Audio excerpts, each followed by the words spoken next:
ইনকিলাব মঞ্চের আহ্বায়ক এবং ঢাকা ৮ আসনের সম্ভাব্য স্বতন্ত্র প্রার্থী শরীফ ওসমান হাদিকে আগামীকাল দুপুরে একটি এয়ার অ্যাম্বুলেন্সে সিঙ্গাপুরে নেওয়া হবে। তার চিকিৎসা সংক্রান্ত সকল ব্যয় রাষ্ট্রীয়ভাবে বহন করবে সরকার। 14 ডিসেম্বর রোববার প্রধান উপদেষ্টার প্রেস উইংয়ের এক বিজ্ঞপ্তিতে বিষয়টি জানানো হয়।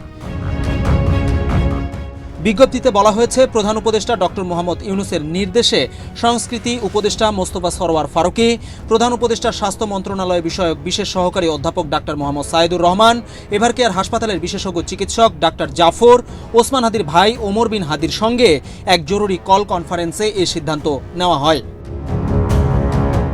গত দুদিন ধরে ওসমান হাদির চিকিৎসার বিষয়ে সরকার সিঙ্গাপুর, থাইল্যান্ড, মালয়েশিয়ার কয়েকটি হাসপাতালে যোগাযোগ করেছেন। আজ এভারকেয়ার হাসপাতালের বিশেষজ্ঞ চিকিৎসক দলের পরামর্শে ও পরিবারের সদস্যদের সঙ্গে আলোচনার পর প্রধান উপদেষ্টাকে অবহিত করা হয়।